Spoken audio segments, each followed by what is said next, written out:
Imaginez une nuit banale, pas une nuit dramatique, pas une nuit orageuse. Une de ces nuits ordinaires où la maison est silencieuse, où l'air semble immobile, où les seules choses qui bougent sont l'aiguille d'une horloge, et peut-être les pensées qui tournent en boucle dans la tête d'un homme épuisé.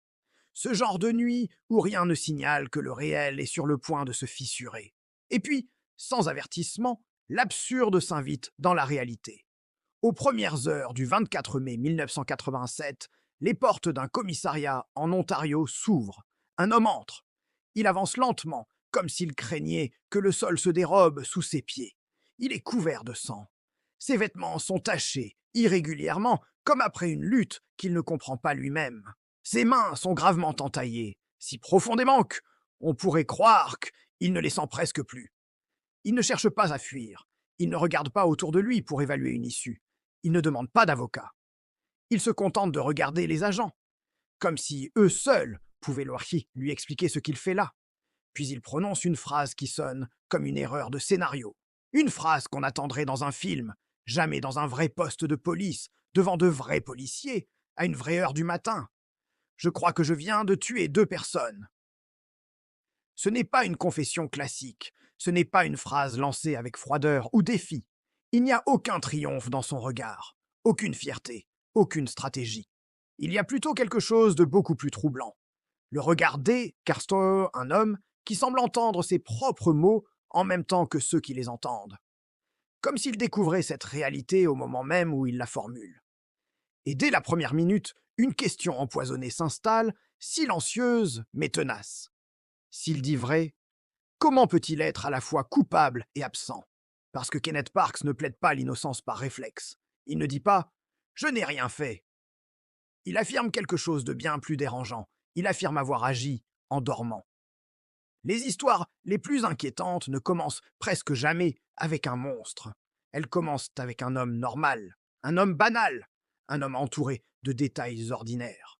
Jusqu'à ce que, lentement, un à un, ces détails prennent une couleur plus sombre.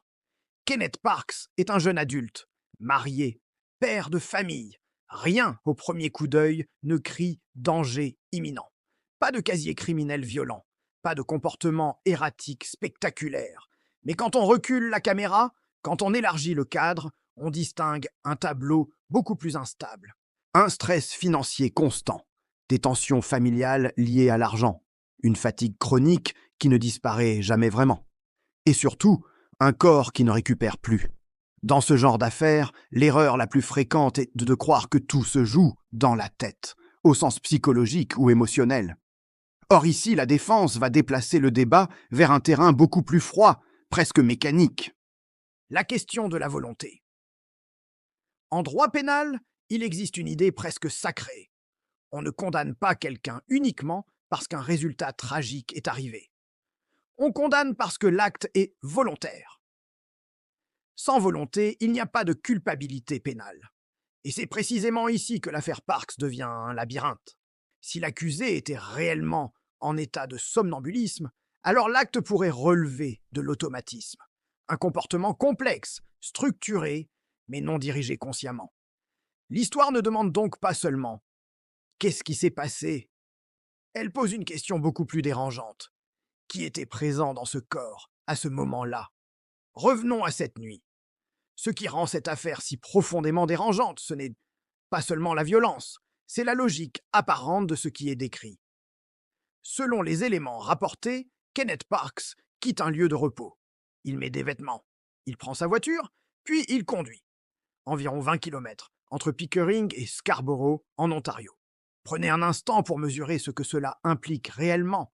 Sortir sans se réveiller complètement, reconnaître des routes, gérer des intersections, adapter sa conduite, parcourir une distance suffisante pour que cela ressemble, vu de l'extérieur, à une décision. Et pourtant, dans le monde du sommeil, ce scénario n'est pas totalement inconnu. Les spécialistes décrivent des épisodes de somnambulisme capables de produire des comportements étonnamment organisés, des gestes automatiques, des séquences logiques en apparence, mais sans conscience narrative, sans cette petite voix intérieure qui dit « Je fais ceci parce que… » Arrivé chez ses beaux-parents, Parks entre dans la maison à El Tocorede, une clé qui lui avait déjà été confiée. Ce détail compte énormément. Il n'y a pas de porte forcée, pas de fenêtre brisée, rien qui ressemble à une intrusion classique. Puis vient l'horreur. Sa belle-mère, Barbara Woods, est tuée. Son beau-père est violemment agressé, mais survit. Kenneth Parks ressort avec les mains sévèrement blessées, comme si son propre corps avait payé le prix de ce acte que tant il ne comprenait pas. Et puis survient le moment le plus incompréhensible de toute l'histoire. Au lieu de disparaître, au lieu de fuir, il conduit jusqu'à un poste de police, comme si l'histoire se contredisait volontairement. Un crime sans conscience, suivi d'un geste qui ressemble étrangement à un retour à la réalité. C'est exactement ce type de séquence qui divise instantanément le monde en deux camps. Ceux qui disent « c'est impossible, c'est trop cohérent », et ceux qui répondent, plus mal à l'aise « Justement, l'automatisme peut être cohérent ». Dans beaucoup d'affaires criminelles, le procès se joue sur une question simple. Qui ment? Qui dit vrai? Ici, il se joue sur quelque chose de bien plus abstrait. Qu'est-ce qu'un acte humain au sens juridique?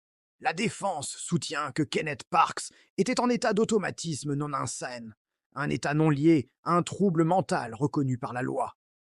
Dans cette configuration, l'accusé n'aurait pas possédé l'élément volontaire nécessaire à la responsabilité criminelle.